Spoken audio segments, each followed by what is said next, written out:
Meenakshi Academy of Higher Education and Research. Admissions open. Apply online. Girias family, இது நம்ம family. அன்புள்ள கிரியஸ் இது நம்ம ஃபேமிலி. வருண் நடிப்பில் கௌதம் வாசுதேவ் மேனன் இயக்கத்தில் doctor Aishwari K Ganesh Vels Film International தயாரிப்பில் வெளியாகிய Joshua is now streaming on Amazon Prime.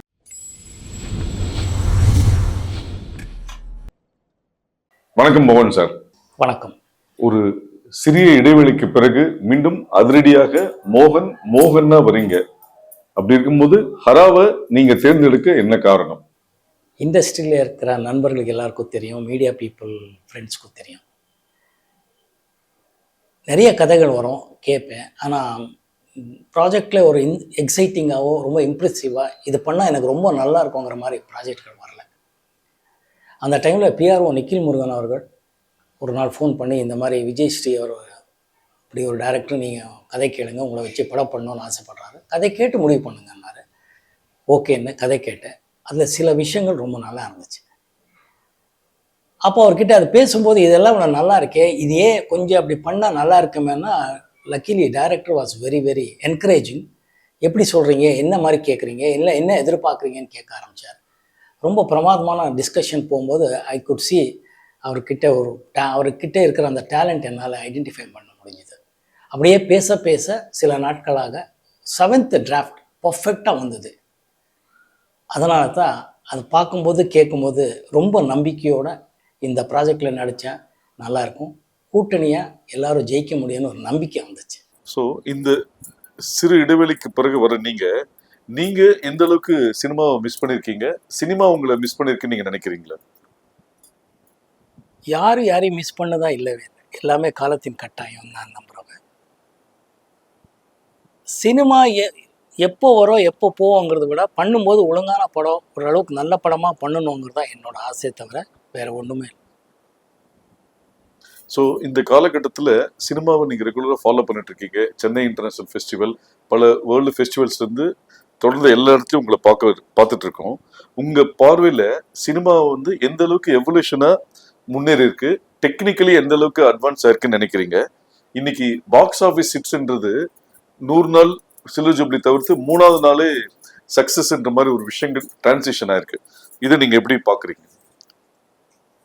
இது எவல்யூஷன் தானே, நல்ல விஷயமா தான் இருக்கு. டிஜிட்டல் மீடியா வந்திருக்கு, சோஷியல் மீடியா வந்ததுக்கு அப்புறம் சினிமா செய்கிறதாகட்டும், திங்கிங் ஆகட்டும், ஆடியன்ஸ் டேஸ்ட் ஆகுது, எல்லாமே மாறி இருக்கு. டிஜிட்டல் வந்ததுக்கப்புறம், ஓடிடி பிளாட்ஃபார்ம் வந்ததுக்கப்புறம். ஸோ இந்த 3 நாளோ 2 நாளோ ப்ரொடியூசர் சக்ஸஸ்னால் அது நம்ப வேண்டியது தானே. ஏன்னா பணம் போட்டவரும் நல்லா இருக்குது, நான் ஹாப்பியாக இருக்கேன்னா அது நம்ம ஒத்துக்க வேண்டியதை. அந்தந்த ஃபார்மேட்டுக்கு அடாப்ட் ஆகணும். சரி, டிஜிட்டல் ஃபார்மேட்டுங்கிறது ரொம்ப நல்ல விஷயமா இருக்குது. அதை அந்த டிஜிட்டல் அப்டேட் பண்ணி அதை எப்படி நுணுக்கமாக யூஸ் பண்ணி நல்லா பண்ணுறவன் தான் உண்மையான ஒரு சிறப்பான இயக்குனராக நான் நம்புகிறேன். அதனால எனக்கு ரொம்ப பிடிச்ச விஷயமா இருக்கு. சார், உங்களோட கேரியரில் பார்த்தீங்கன்னா ஒரு வாரத்துக்கு 2 படங்கள் ரிலீஸ் ஆயிருக்கு, 2 மாசத்துல 5 படம் ரிலீஸ் ஆயிருக்கு. உதாரணத்துக்கு அக்டோபர் 22 ஓ மானே மானே படமும், அக்டோபர் 23 ஓசைன்னு ஒரு படம் பேக் டு பேக் ரிலீஸ் ஆச்சு. அப்புறம் ஒரே நாள்ல 3 படம், உதயகீதம், பிள்ளை நிலா, தெய்வ பிறவி. இதை நீங்க எப்படி பார்த்தீங்க? முதல்ல இறைவனுக்கு நன்றி சொல்லணும், என்னோட ரசிகர்களுக்கு நன்றி. இதுக்கு மேலே என்னோட தயாரிப்பாளரும் இயக்குனரும் அவங்கவுங்க படத்து மேலே வச்சிருந்த நம்பிக்கை தான் இதை காட்டுது. படம் நல்லா இருந்தால் பார்ப்பாங்கங்கிற ஒரு விஷயம் எப்போவுமே உண்மையாக இருக்குங்கிறது நான் நம்புகிறேன். அவங்களுக்கு பிடிக்கிற மாதிரி இருக்கணும். நம்ம படம் நம்ம நல்லா இருக்குன்னு சொல்கிறது ஓகே, ஆனால் அவங்களுக்கு பிடிக்கிற மாதிரி இருந்தால் நல்லா இருக்கும்னு நான் நம்புகிறேன். ஸோ அந்த விதத்தில் ப்ரொடியூசர் டைரக்டர் ரொம்ப ரிஸ்க் எடுத்து ரிலீஸ் பண்ணியிருக்காங்க. நிறைய டைம் சக்ஸஸ் ஆயிருக்கு, ஒரு சில டைம்ல ஃப்ளாப் ஆயிருக்கு, but it's okay. Sir, Silk Smitha ஒரு அப்பார்ட் ஃப்ரம் கிளாமர் ஒரு கைண்ட் ஹார்ட்டட் பர்சன் சொல்லுவாங்க. உங்க 2 பேரு கூட அந்த நட்பு? சில்க் ரொம்ப நல்ல ஹியூமன் பீயிங். ரொம்ப கஷ்டத்தை அனுபவிச்சு வந்திருக்கிறதுனால இண்டஸ்ட்ரிக்கு வரும்போதே அவங்க ரொம்ப பெயின் ஆகிறது தான் வந்திருப்பாங்க. ரொம்ப ஒரு டிசப்பாயிண்டட், பாவம், ரொம்ப கஷ்டப்பட்டு வந்ததுனால அவங்களுக்கு அந்த பெயின் தெரியும். எக்ஸ்ட்ரானரி ஹியூமன் பீயிங் அந்த பொண்ணு. அவங்க நடித்த கேரக்டருக்கும் அவங்களுக்கும் சம்மந்தமே இல்லை.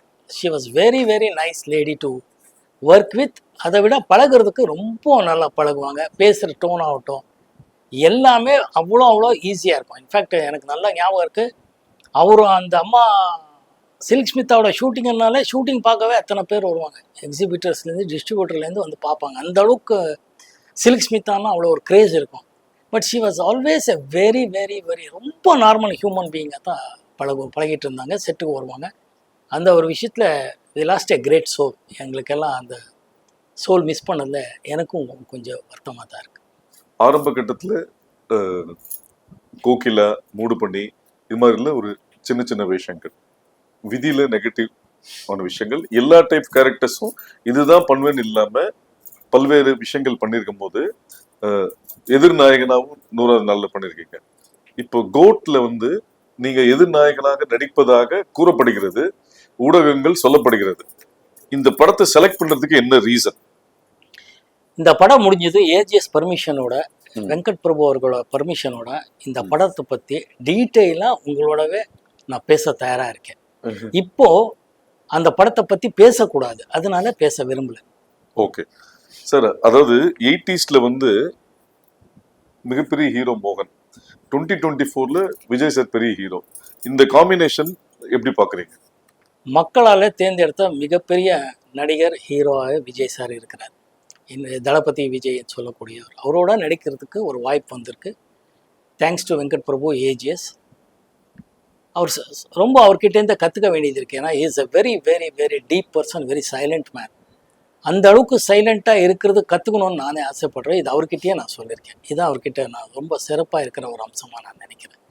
எதுவாக இருந்தாலும் அவர் அவ்வளோ டீப்பாக சைலண்ட்டாக உட்காந்து எல்லாமே அப்சர்வ் பண்ணிட்டு இருப்பார் தவிர, அது எனக்கு ரொம்ப பிடிச்ச விஷயமா இருக்குது. ஸோ அதை அவர்கிட்ட இருந்து கற்றுக்கணும்னு ஆசைப்படுறேன். இப்போ அப்பார்ட் ஃப்ரம் இண்டஸ்ட்ரி, ஆடியன்ஸோட மைண்ட் செட் இப்போ சேஞ்ச் ஆயிடுச்சு. சோஷியல் மீடியா வந்து ஒரு ஷார்ட் பீரியட்ல வந்து ஒரு இம்பாக்ட் இருக்குன்னு சொல்றாங்க. ஆனா அதே சில ப்ரொடியூசர்ஸ் என்ன சொல்றாங்க, நம்பர் ஆஃப் வியூஸோ நம்பர் ஆஃப் ஹிட்ஸோன்றது வந்து அது டிக்கெட்டா கன்வர்ஷன் ஆகல. சோஷியல் மீடியாவோட இம்பாக்ட் பெருசா இருக்கு, ஆனா அது வந்து டிக்கெட்டா கன்வர்ஷன் ஆகலன்றதும் ஒரு சாரார் சொல்றாங்க. ஸோ இந்த சோஷியல் மீடியாவோட வளர்ச்சியை நீங்க எப்படி பாக்குறீங்க? காலத்தின் கட்டாயம் எல்லாமே நம்ம அனுசரித்து அப்டேட் ஆகித்தான் போகணும், அவ்வளோதான். இது டிக்கெட்டாக கன்வெர்ட் ஆயிருக்கு இல்லையாங்கிறத பற்றி எனக்கு அவ்வளோ டீட்டெயிலாக தெரியாது. பட் பொதுவாக ஆடியன்ஸு படத்தோட ட்ரைலர் பார்த்து தான் முடிவு பண்ணுவாங்கங்கிறது எனக்கு ஒரு நம்பிக்கை இருக்குது. அது ட்ரைலர் அவங்களுக்கு ட்ரைலர் வந்த அன்றைக்கே அவங்க பொதுவாக டிசைட் பண்ணுவாங்கன்னு நினைக்கிறேன். இந்த படம் நல்லா இருக்கும், நல்லா இல்லை, போய் பார்க்கலாம், இல்லை 2வது நாள் பார்க்கலாம், இல்லை ரிப்போர்ட் கேட்டு பார்க்கலாங்கிறது ஃபீல் பண்ணுவாங்கன்னு நான் நினைக்கிறேன். சார், இன்னைக்கு வந்து பொதுவா வந்து திரைப்படங்கள்ல வந்து பேக்ட்ராப்ல வந்து பழைய படங்களோட போஸ்டர்ஸ் காமிப்பாங்க அந்த சீனுக்கு ஏற்ற மாதிரி. ஆனா இன்னைக்கு தியேட்டர்ல பழைய படத்தோட பேனர்ஸ் தான் நிறைய இருக்கு. ஸோ இந்த ரீரிலீஸ்ன்றது ஒரு ட்ரெண்ட் ஆயிடுச்சு. இதை நீங்க எப்படி பாக்குறீங்க? அது நிறைய படம் சக்சஸும் ஆயிருக்கு. வரவேற்கணும்ல, கமர்ஷியல் தானே சினிமா. சக்சஸ் பணம் சம்பாதிக்கணுங்கிறது தானே உண்மையான விஷயம். மக்களை என்டர்டெயின் பண்ணி பணம் சம்பாதிக்கிறதா இருந்தால் அது ரொம்ப நல்லா வரவேற்க விஷயம் தான். அதுல வந்து ட்ரெண்ட். ஸோ இப்போ நீங்க தியேட்டர்ல போய் பார்க்கணும்னு நினைக்கிற 3 படங்கள், உங்க படங்களோ இல்லை மற்ற படங்களோ? 1000ல் ஒருவன் நிச்சயமா பார்க்கணும்னு சொன்னேன், வாத்தியார் படம், அதுல இந்த டவுட்டே இல்லை. அதுக்கப்புறம் பாஷா பார்க்கணும்னு ஆசைப்படுவேன். நாயகன் படம் பார்க்கணும்னு ஆசைப்படுவேன். தியேட்டரில் போய் பார்க்கணும். சார், இன்னைக்கு இருக்கிற சிச்சுவேஷன்ல ஒரு 2 படம் இல்லை 3 படம் ஜெயிச்சா அடுத்த இலக்கு சிஎம் தான் அப்படின்ற ஒரு மைண்ட் செட்டு பொதுவாகவே இருக்கு. அப்படி இருக்கும்போது பல வெள்ளிவிழா படங்கள், பல 100 நாள் கொடுத்த மோகன் ஏன் சைலண்டா இருக்காரு? நீங்க தப்பான ஆள்கிட்ட இந்த கேள்வி கேட்குறீங்கிறது மட்டும் உறுதியா நான் சொல்ல முடியும். சார், 80s காலகட்டத்தில் ரஜினி சார், கமல் சாருக்கே செம்ம டஃப் கொடுத்தீங்க. அவங்களுக்கு நீங்க போட்டியா அப்படின்னு ஒரு நியூஸ் பரவலாக வந்த போது அதை நீங்க எப்படி எடுத்துக்கிட்டீங்க? நீங்களே சொல்லிட்டீங்களே, அது ஒரு நியூஸ். நம்ம யாருக்கு எப்பவுமே போட்டியே கிடையாது. நான் இண்டஸ்ட்ரிக்கு வரும்போது ரஜினி சார் மிகப்பெரிய சூப்பர் ஸ்டார், கமல் சார் அப்போவே உலக நாயகன். நான் அவரோட படங்களில் காலேஜ் தான் நாங்கள் எல்லாம் பெங்களூரில் போய் பார்த்துருக்கோம். 3 முடிச்சு ஆகட்டும், சொம்ம கிருதி சொல்ல கிருதின்னு ஒரு நம்ம கமல் சார் டியூல் ரோல் பண்ணியிருப்பார். அது தமிழில் கூட அப்புறமா டப்பா இங்கே இருநிலவர்கள் வந்துச்சு. முள்ளு மலரும் ஆகட்டும், நிறைய படங்கள் காலேஜ்லேயே அவர் படங்கள் பார்த்து வளர்ந்தவங்க. நாங்கள் வந்து சினிமா நடிகனாக ஆசீர்வாதம் இருக்குது, மக்கள் ஆதரவு கிடைச்சிது, நல்ல படங்கள் பண்ணுறதுக்கு வாய்ப்பு கிடைச்சிது, வெற்றி அடைஞ்சது. தவிர நம்ம யாருக்கும் யாருமே போட்டியே கிடையாதுங்க. அவங்கவுங்க ஸ்பேஸ் இருக்கும், அதுலேயே அவங்கவுங்க எவ்வளோ சாதனை பண்ண முடியுமாங்கிறது மட்டும். தவிர ரஜினி சார் கமல் சார் என்றைக்குமே ரஜினி சார் கமல் சார் தான். நம்ம யாருக்கும் அப்போ இல்லை எப்பவுமே யாருக்குமே யாரும் போட்டி இல்லை. சார் பொதுவா முன்னாடி வந்து மக்கள் வந்து அரசியல்வாதிகளை ஹீரோவா பார்த்தாங்க. இப்போ மக்கள் ஹீரோவை அரசியல்வாதியா பாக்குறாங்க. இது பத்தின உங்கள் பார்வை என்ன? நான் எப்பவுமே எதுவுமே பார்த்ததில்லை. நடிக்கும் போது ஹீரோ, இல்லைன்னா சாதாரண ஒரு மனிதர், அவ்வளோதான் நான் பார்க்குறேன். என்ன நான் அப்படியே பார்க்குறேன், மற்றவங்களும் நான் பார்க்கும்போது அப்படி தான் பார்க்குறேன். கௌரவம் இருக்குது, பட் யாரும் எல்லாம் காலத்தின் கட்டாயம். எல்லாமே நம்ம வந்து சொல்கிறதுக்கு ஒன்றும் இல்லை. எனக்கு அந்த மாதிரி எந்த விதமான ஆசையும் இல்லை, அந்த திறமையும் இல்லை. சார் 80s பரபரப்பா இருக்கும் போது எந்த ஹீரோயினோட அதிக கிசுகிசு வந்தது? எந்த ஹீரோயினோடும் வரல. எந்த ஹீரோயினும் வரல. சார் இப்போ மோகன் சாரை வந்து இந்த லவ் பண்றவங்க, லவ் பண்ணலான்னு இருக்கிறவங்க, லவ்ல ஃபெயிலியர் ஆனவங்க, இவங்க எல்லாம் வந்து மோகன் சார் வந்து ஒரு டிக்ஷனரியா பாக்குறாங்க. ஏன்னா லவ் பண்றதுக்கும் பாட்டு கொடுத்துருக்கீங்க, லவ் பிரேக்கப்புக்கும் பாட்டு கொடுத்துருக்கீங்க. ஸோ நீங்க வந்து ஒரு பல பெண்களின் நாயகன் அப்படின்ற மாதிரியும் சொல்றாங்க. ஒரு அந்த பீரியட்ல வந்து ஜெமினி கணேசன் சார் காதல் மன்னன் அப்படின்ற போது உங்களை ஒரு அதே மீறி காதல் சக்கரவர்த்தி அப்படின்றலாம் கூட நிறைய இருக்கு. நிறைய பெண்கள் மட்டும் இல்லாம பெண்களின் அம்மாக்களுமே உங்களை நிறைய பேர் பிடிக்கிற மாதிரியான ஆட்களா இருந்திருக்கீங்க. இது நீங்க எப்படி பாக்குறீங்க? நீங்க எங்கே வரீங்கன்னு தெரியுது. இதை வந்து நான் எப்பவுமே இயக்குனர் தான் பார்க்குறேன். ஏன்னா இயக்குனர் என்ன சொல்றாரோ அதை செய்யறது தான் நான். அதனால இயக்குனர் நல்லா என்னை வந்து என்னோட டேலண்ட்டை எப்படி யூஸ் பண்ணணும்னு தெரிஞ்சு கரெக்டாக ஒரு ப்ரொஜெக்ட் பண்ணாங்கங்கிறதும், அந்த காலத்துக்கு வேண்டிய கதை திரைக்கதை புதுசாக பண்ணுறோம் அந்த பசியில் இருக்கிற இயக்குனர்கள் பண்ணுறத நான் நடிச்சதுனால அந்த இமேஜ் வந்ததுக்கு ஒரு காரணமாக இருக்கு. சார் உங்க கேரியர்ல பயணங்கள் முடிவதில்லை, சரணாலயம், முன்னே நான் சந்தித்தேன், உதயகீதம், இதே கோயில், இந்த 5 படத்துல தான் நீங்க வந்து மைக் வச்சு பாடிருக்கீங்க. ஆனா ஒரு மைக் மோகன்ற ஒரு அடையாளம் ஏற்பட்ட போது, அந்த அடையாளம் வந்த போது உண்டான மகிழ்ச்சியும் தொடர்ந்து அந்த நேம் இருக்குன்றது என்னைக்காவது வருத்தப்பட்டிருக்கீங்களா? இல்லை, அது என்னன்னா அதுக்கு வந்த அந்த ஒரு பேர் வர்றதுக்கு காரணம் என்னோட படங்களில் பாடல்கள் இருந்துச்சுங்கிறது தான். நல்ல பாடல்கள் அந்தந்த காலத்தின் கட்டாயம் மாதிரி டைரக்டர்கள், மியூசிக் டைரக்டர்கள் எல்லாம் சேர்ந்து கொடுத்துருக்கிறாருங்கிறது தான். அற்புதமாக அந்த பயணங்கள் முடிவதில்லைங்கிற படம் வந்து சிங்கராக நடிக்கும்போது பாலசுப்ரமணியம் எஸ்பிபி சார் அவர்கள் நான் பாடினதா மோகன் பாடினதா இது என்ற அளவுக்கு கேட்டது. அதுதான் என்னோட மிகப்பெரிய அவார்டாக நான் நினைக்கிறேன். அந்த கேள்வி கேட்கும்போது மக்களும் அது ஆமாம் அப்படின்னு இருந்துச்சு. அது பாடகனாகவும் ஒரு கேன்சர் பேஷண்ட்டாகவும் ஒரு லவர் பாயாகவும் ஒரு ட்ராஜடியாக முடிக்கிற அந்த கதையில் எனக்கு ஒரு இமேஜ் வந்துச்சு. பட் என்னன்னா இந்த ஒரு இமேஜ் பொதுவாக என்னோட படங்களில் பாடல்கள் வெற்றி அடைஞ்சிருக்குங்கிறது உண்மையான விஷயம். அந்த பாடல்கள் வந்து ஜனங்கள் மத்தியில் நிற்கிறதுக்கு காரணம் அந்த கதையும் கதை அம்சம் தான் நான் நினைக்கிறேன். அதனால மைக் மோகனுங்கிறது அவங்க தான் அகெயின் மீடியா கொடுத்துருக்கிறது. அது ஓகே, அது சந்தோஷம், அவ்வளோதான். அதில் என்ன இருக்கு? எம்ஜிஆர் சாருக்கும் உங்களுடான நட்பு, அவருக்குள்ள அட்வைஸ், அந்த சுவாரஸ்யமான சம்பவம்.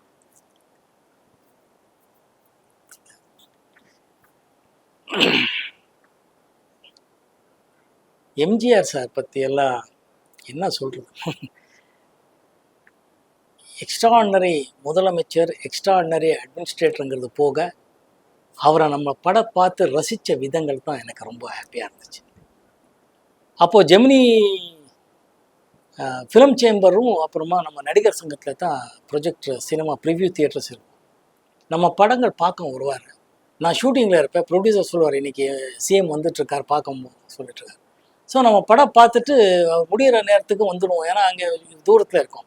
அவர் படம் பார்த்துட்டு அப்புறம் வந்து மகிழ்ச்சியாக வந்து பக்கத்தில் நின்று நாளைக்கு பிரேக்ஃபாஸ்ட் வந்துருங்க பேசுவோம் அப்படின்னு போயிடுவார்.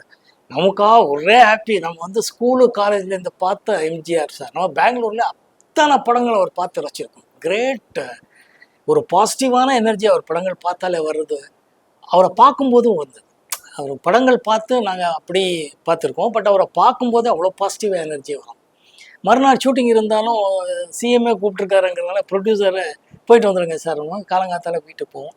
அங்கே அவர் மார்னிங் பிரேக்ஃபாஸ்ட் கொடுத்து படத்தை பற்றி பேசுவார். அதை படத்தை பற்றி அவ்வளோ நல்ல விமர்சனம் பண்ணி பேசுவார். இது எப்படி பண்ணீங்க, இது எப்படி பண்ணீங்க, இது எப்படி பண்ணீங்க, இது நல்லா இருந்துச்சு, அது எப்படி இருந்தீங்க, எவ்வளோ நாள் பண்ணீங்க, அதை கேட்டு ரொம்ப ஹாப்பியாக இன்னும் வேணுமா சாப்பாடுன்னு எல்லாம் பேசுனதுக்கப்புறம் வெளியிலலாம் மினிஸ்டர்ஸ் எல்லாம் இருப்பாங்க.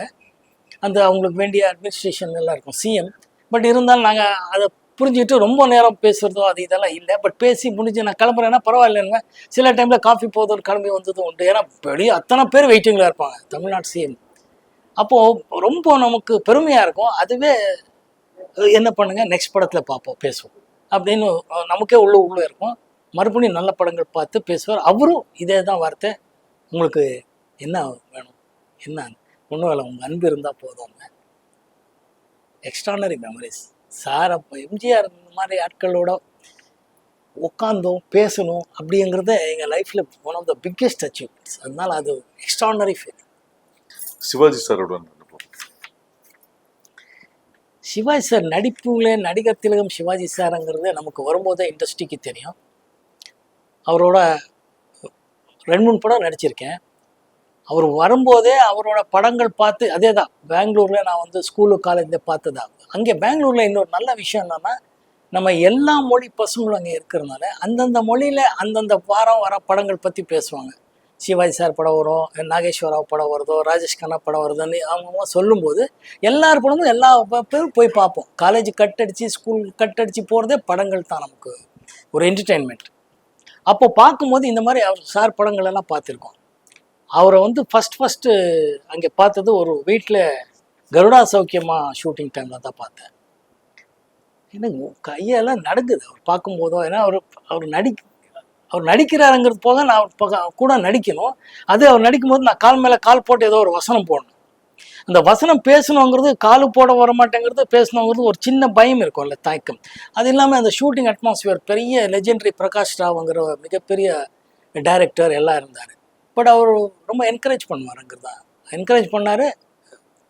ரொம்ப சுலபமாக நடிக்கும் முயற்சி பண்ண அது நல்லா நடந்ததுங்கிறது உண்மையான விஷயம். ஒவ்வொரு படத்துலையும் அவரோட நடிக்கும்போது அவ்வளோ நல்லா இருக்குது. அதான் இதெல்லாம் தான் நல்ல விஷயங்கள் சினிமாவுக்கு வந்ததுக்கு அப்புறம்ன்றது. எனக்கு எம்ஜிஆர் சார் சிஎம்மாக இருந்தாலும் அவர் பார்க்குறதுக்கும் அவரோட பேசுகிறதுக்கு ஒரு வாய்ப்புகள் கிடைச்சதாகட்டும், சிவாஜி சாரோட நடிக்கிறதுக்கு வாய்ப்பு கிடைச்சதாகட்டும், சிவாஜி சார் பையனோட நடிக்கிறதுக்கு எனக்கு வாய்ப்பு கிடைச்சதாகட்டும், இதுக்கெல்லாம் ரொம்ப பெருமையாக இருக்குது, ஹாப்பியாக இருக்குது. இறைவனுக்கு நன்றி சொல்லுங்கள். சார் நீங்கள் ஏர்லியாக ஒர்க் பண்ண நிறைய டைரக்டர்ஸ் இப்போது விஜயஸ்ரீ, வெங்கட் பிரபு, இந்த இவங்களுக்குள்ள இருக்க என்ன டிஃப்ரென்ஸ் பார்க்குறீங்க? குவாலிட்டி ஆகட்டும், நாலேஜ் ஆகட்டும், நீங்கள் எப்படி பார்க்குறீங்க? இல்லை, அப்டேட் ஆகுது தான். ஒரு 10 years 15 yearsக்கு ஒரு generations of artist, producers, technicians வருவாங்க. அவங்க வரும்போதே ஒரு அப்டேட்டட் வெர்ஷன்ஸில் வருவாங்க. சொல்கிற விதமாகட்டும், அவங்களோட சூழ்நிலை, அவங்க படிக்கும்போது பழகும்போது நடந்த விஷயங்களை வச்சு அவங்க எப்படி விஷுவலாக கொண்டு வருவாங்கங்கிறதா முக்கியமான விஷயம். அந்த விஷயத்தில் விஜயஸ்ரீ ஆகட்டும், வெங்கட் பிரபு ஆகட்டும், இன்றைக்கி ரொம்ப அப்டேட்டட் வெர்ஷனில் எடுத்துகிட்ருக்காங்க. அது ரொம்ப ஹாப்பியாக இருக்குது. டிஜிட்டல் மோடில் ரொம்ப ஹாப்பியாக இருக்குது. உங்களோட ஃபிட்னஸ் சீக்ரெட்னா என்ன சொல்வீங்க? டிசிப்ளின். அதுதான் இப்போது சமீபத்தில் பாக்யராஜ் சார் சொல்லும் போது சினிமாவில் வந்து பார்ட்டிகள் வந்து தவிர்க்க முடியாத ஒரு விஷயம். ஆனால் அந்த எல்லா பார்ட்டிக்கும் கலந்துக்கிற விஷயம் வந்து சினிமாக்குன்னு சில சம்பிரதாயங்கள் இருக்குது, அதில் எதுலையுமே வந்து மோகன் வந்து கலந்துக்க மாட்டாருன்னு சொன்னார். இது ஒரு ரீசனாக இருக்குல்ல? இல்லை, அது ஒரு ரீசன். பட் பொதுவாக ஒரு எதுவுமே டென்ஷனாக தலைக்கு எடுத்துக்கிட்டு ரொம்ப டென்ஷன் ஆக மாட்டேன். Because I always believe in God's grace, destiny. என்ன சொல்கிறதோ அதான் நடக்குங்கிற நம்பிக்கை இருக்கிறவன். இன்னொன்று, பேசிக்கலி மற்றவங்களுக்கு கொஞ்சம் போரு, நான் நல்லா இருக்கேன். கொஞ்சம் எக்ஸசைஸு, கொஞ்சம் சாப்பாடு, அதெல்லாம் கண்டினியூஸாக பண்ணுறதுனால கொஞ்சம் இப்படி இருக்கிறதுக்கும் என்னோட டிஎன்ஏ, எங்கள் அப்பா அம்மாவுக்கு நன்றி, என்னோட மனைவிக்கு நன்றி. Thank you sir. அந்த காலகட்டத்தில் எல்லா நடிகர்களுக்கும் கலைஞரோட ஒரு படத்தாவது கதைவசத்தை நடிக்கணும்னு ஒரு ஆசை இருக்கும். உங்களுக்கு அது மாதிரி பாசப்பறவைகள்னு ஒரு படம் வந்து அதில் நீங்கள் உங்கள் சொந்த குரலில் பேசி நடித்து அது பெரிய ஹிட் ஆச்சு. அந்த கலைஞர் வசனம் பேசிய அனுபவம் ப்ளஸ் கலைஞரை சந்தித்த போது உங்களுக்கு கொடுத்த ஃபீட்பேக். கலைஞர் ஐயாவை நான் கோபால்புரம் லாய்ட்ஸ் ஸ்கூலில் தங்கியிருக்கும் போது கோபால்புரமில் அவர் வீடு போகிறது உண்டு, பேசுகிறது உண்டு. ஏன்னா எம்ஜிஆர் சிஎம்மாக இருக்கும்போது நான் ஐ ஷிஃப்டட் டு கோபால்புரம் லாய்ட்ஸ் ரோடில். அப்போவே அவர் வீட்டுக்கெல்லாம் போவேன். முரசொலி செல்வம் ஆகட்டும், அமிர்தம் ஆகட்டும், செல்வியம் ஆகட்டும், இவங்களெல்லாம் எனக்கு நல்லா தெரியும். முரசொலி மாறன் அவர்கள் ஆகட்டும் எல்லாம். அவர் 88 89 சிஎம் ஆகிறார். 89 அந்த எம்ஜிஆர் பீரியடுக்கு அப்புறம். அப்போ அவருக்குள்ளே இருந்த அந்த பசி, அப்போவும் ஒரு எழுத்தாளர், ஒரு சினிமா டைலாக் ரைட்டர், மேக்கருங்கிறது இருக்கும். அதுக்கு முன்னாடி ஒரு படம் பண்ணும்போதெல்லாம் எப்போ இருக்கோ பார்த்துருக்கோம், பேசிகிட்டு இருப்போம். அப்படியே உருவான படத்தை பாசப்பறவைகள். சிவகுமார் சாரும் நானும் லக்ஷ்மி அம்மா இவங்களெல்லாம் நடிச்சிருக்கோம். அது போஸ்ட் ப்ரொடக்ஷன் நடக்கிறதுக்கு முன்னாடி அவர் வீட்டில் ஒரு நாள் பேசிகிட்டே இருக்கோம். இப்படி பேசிட்டு போது டப்பிங்கு குரல் பேசணும் அப்படி இப்படின்னும் போது அவர் கேட்டார், யாருக்கு அப்படின்னாரு ஐயா. அப்போ நம்ம செல்வம் இவங்களெல்லாம் இருக்கும்போது மோகன் சார்கிட்ட பேசணும் இல்லையானாரு. ஏன் இருந்தார், இல்லை பொதுவாக நடிக்கிறாரு அவர் பேசுகிறாரு, என்ன உங்களுக்கு நல்லா தானே பேசுகிறாரு, ஏங்க உங்களுக்கு எதாவது பிரச்சனை? எனக்கு இல்லை சார், வாய்ப்பு கொடுத்தா கண்டிப்பாக நான் பேசுகிறேன்னு. இவரே பேசிட்டோமே, சென்டிமெண்ட்டாவது இது இவர் பேசிட்டோம் அப்படின்னார். அன்றைக்கி அவர் கொடுத்தேன்னு, ஏன்னா ப்ரொடியூசர் டைரக்டர் ஒத்துக்கிட்டா தான் நம்ம பேச முடியும். அவர் சொல்லி பேசின படம் 100 நாள் மேலே போன படம். படம் நல்லா இருந்துச்சு, என்னையும் ஏற்றுக்கிட்டாங்க, என் குரலையும் ஏற்றுக்கிட்டாங்க. கலைஞர் பர்சனலாக சொன்ன விஷயங்கள் என்ன பாராட்டி அவர்? இல்லை, அவரோட ஷார்ப் மைண்டு தான் எனக்கு எப்போவுமே பிடிக்கும். அவர் நகைச்சுவையாக இருந்தாலும் 10 பேர் வந்தாலும் 10 பேர்கிட்ட பேசிட்டு இருந்தாலும் அவர் ஃபோக்கஸ் ஆகட்டும் மீதி எல்லாமே அவ்வளோ பிளானிங்கில் இருப்பார். அது ஒரு சாதாரணமான விஷயம் இல்லை. அவர் சிஎம் ஆகிறதுக்கு முன்னாடியும் அவரை பார்த்துருக்கேன். அதாவது 89 சிஎம், நான் சொல்கிறது 70ஸ்ல இல்லை, நான் வந்ததுக்கப்புறம் சொல்கிறேன். அதுக்கு முன்னாடி பார்த்துருக்கேன். அவர் எப்போ பார்த்தாலும் எங்கே பார்த்தாலும் ஷார்ப்பாக மோகன் அப்படின்னு தான் கூடுவார். என்ன தம்பி எப்படி அப்படி தான் கூப்பிட்டு பேசுவார். ஒரு தடவை ஒருத்தர் பழக்கமானால எப்போ போனாலும் அவர் பேரோட கூப்பிடுவாருன்னு கேள்விப்பட்டிருக்கேன். அது என் முன்னாடி என் லைஃப்லையும் நடந்திருக்கு. பல பேருக்கு அப்படி கூப்பிட்டு பேசுகிறது உண்டு. ஒரு பியூட்டிஃபுல் விஷயம்னா சாரை எப்போ வேணாலும் போய் பார்க்கலாம். அவர் சிஎம்மாக இருக்கும்போது சரி, சிஎம்மாக இல்லாதப்போ போய் பார்க்கலாங்கிறது அந்த அப்ரோச் வாஸ் எக்ஸ்ட்ராடினரிலி ஒரு கான்ஃபிடன்ஸ் கொடுக்கக்கூடிய விஷயமா இருந்துச்சு எனக்கு. சார், நீங்கள் ஒரு பக்கம் பிஸியான ஹீரோ, பேரலி கெஸ்ட் ரோல்ஸும் நிறைய பண்ணியிருக்கும் போது ராகவேந்திர படத்துல கெஸ்ட் ரோல் பண்ணதுக்கான ரீசன் ரஜினி சாரோட 100வது படம்ன்றதுனாலயா, இல்லை நீங்கள் பேசிக்கலி ராகவேந்திர பக்தர்ன்றதுனாலயா? முதல் காரணம் ராகவேந்திர சுவாமி பக்தன். 2வது படம் எஸ்பி முத்துராமன் சாரும் அந்த யூனிட்டும் கவிதாலயாங்கிறதும் அஃப்கோர்ஸ் சூப்பர் ஸ்டார் ரஜினி சாரோட நடிக்கணுங்கிறது இருக்குது. பட் முதல் காரணம் ராகவேந்திர சுவாமி பக்தன். நான் முதல்ல இந்த இண்டஸ்ட்ரிக்கு வர்றதுக்கு முன்னாடி நான் ராகவேந்திர சுவாமி கும்பிட்டு பழக்கம். அதனால் அவர் பற்றி ஒரு படம் எடுக்கிறாருன்னா அந்த படத்தில் என்ன நானும் ஒரு சீனாவது வரணுன்றது என்னோட ஆசை. அந்த ஆசைக்காக அந்த வாய்ப்பு கொடுத்ததுக்கு நன்றி. மணிவண்ணன், நானும் Silk Smitha, she is a very sweet girl. எப்படி நடிக்கிறதுக்கு ஒரு ஏதோ போஸ்க்கு ஸ்டில் ரவி சொன்னதுனால அவர் நடிக்க நின்றுட்டார். அங்கே மணி என்னோட ஃப்ரெண்ட், நண்பன், இப்போ இல்லை. This one of the beautiful stills. அப்போலேருந்து இப்போ வரைக்கும் பேசிட்டு ஸ்டில். நானும் சுமலதா அவர்கள், நானும் இவங்க ஒரு படம் நடிக்கிற வேண்டியது இருந்துச்சு. அன்ஃபார்ச்சுனேட்லி அந்த படம் மெட்ரலைஸ் ஆகலை. It was a beautiful still. அந்த சீசன்லேருந்து இந்த சீசன் வரைக்கும் பாருங்கள், அவ்வளோ ஒரு ஃப்ரெஷ்ஷாக இருக்கிற ஸ்டில். மெரினா பீச்சில் எடுத்த shots. One of the finest still photographer. Manobala இயக்கிய நான் உங்கள் ரசிகன், நெகட்டிவ் ரோல் பண்ணேன். ஒரு பிரமாதமான ஃபீலிங், ஒரு எக்ஸ்பீரியன்ஸ். அது ஒரு ரசிகனாக என்னென்னலாம் பிரச்சனைகள் வரும் எப்படிங்கிறது அந்த படத்தை காமிச்சிருப்பாங்க. Beautiful scene. தேங்க்யூ. எப்படி கண்டுபிடிச்சிங்க இந்த சீன்ஸ் எல்லாம்? ஸ்டில்ஸ் ரவிட்ட வாங்கணும் சார். ஓகே. ராதாவும் நீங்களும். இது எஸ்பிடி ஃபிலிம்ஸ், காற்றுக்கு என்ன வேலி, சிவாஜி ராஜா சார் மியூசிக்கு, எஸ்பிடி சுப்பு அவர்கள் டைரக்ஷனில் எடுத்த படம். சூப்பர்.